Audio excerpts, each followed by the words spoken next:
अस्सलाम वालेकुम फ्रेंड्स, ये टीवी में आपको खुश आमदीद। ड्रामा सीरियल दीवानगी की अगली एपिसोड्स में आप देखोगे कि सुल्तान कई बार बहाने से नगीन से मिलने की कोशिश करेगा और उससे माफ़ी मांगेगा कि एक बार माफ़ कर दो मुझे नगीन, तुम्हारी मोहब्बत में मैंने अपना सब कुछ गवा दिया, मैं तुम्हारे बगैर ज़िंदा नहीं रह सकता। लेकिन नगीन, जिसकी ज़िंदगी में बड़ी मुश्किल से खुशियाँ आई थीं, मोहब्बत करने वाला शौहर, माँ बनने का एहसास, ऐसे में सुल्तान दुरानी जैसे भेड़िए का फिर से उसकी ज़िंदगी में दाखिल होना, नगीन हर वक्त खौफजदा रहने लगी कि कहीं फिर से सुल्तान उसे बर्बाद ना कर दे। जब नगीन के सामने सुल्तान की दाल ना गली तो वो नगीन को पाने के लिए एक नया खेल खेलता है। वो अपने सबसे गहरे दोस्त फवाद से कहता है कि मैं नगीन के बगैर ज़िंदा नहीं रह सकता, अगर वो मुझे ना मिली तो मैं अपने आप को शूट कर लूँगा।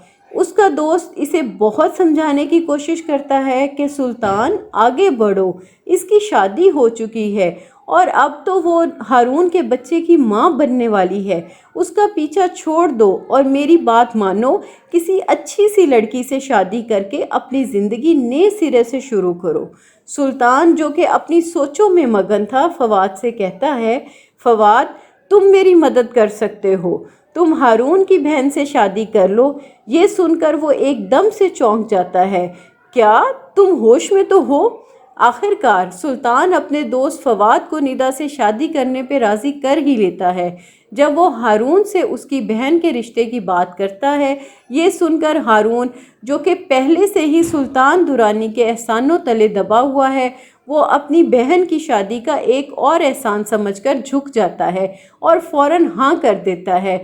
हारून घर वापस जाकर नगीन से जब रिश्ते की बात करता है तो ये सुनकर नगीन खौफज़दा हो जाती है और सोचती है कि निदा का रिश्ता सुल्तान के दोस्त के साथ, ये लोग तो निदा की ज़िंदगी बर्बाद कर देंगे, जैसा सुल्तान वैसा ही उसका दोस्त। अभी वो ये सोच ही रही थी कि हारून उसका हाथ पकड़कर पूछता है, तुम ठीक तो हो ना, क्या हुआ? इस पे नगीन हारून से कहती है, हारून मुझे ये रिश्ता निदा के लिए मुनासिब नहीं लग रहा, इनके और हमारे स्टेटस में बहुत फ़र्क है, कहीं ऐसा ना हो कि निदा की ज़िंदगी बर्बाद हो जाए, प्लीज़ हारून इनकार कर दें। लेकिन हारून, जिसकी आंखों पे तो सुल्तान की मेहरबानियों की पट्टी बंधी हुई है, वो नगीन के हज़ार समझाने के बावजूद भी उसकी एक बात भी नहीं सुनेगा। उधर हारून की माँ भी निदा के रिश्ते पे बहुत खुश होती हैं, इतने बड़े घर से रिश्ता वो भी हाँ कर देती हैं। बिल आखिर सुल्तान अपने दोस्त की मंगनी निदा से करवा देता है। फ्रेंड्स, आपको क्या लगता है, क्या सुल्तान दुरानी अपनी दौलत और जीत के नशे में हारून और नगीन को जुदा करने में कामयाब हो जाएगा? आप भी अपनी राय का इजहार कमेंट करके ज़रूर कीजिएगा।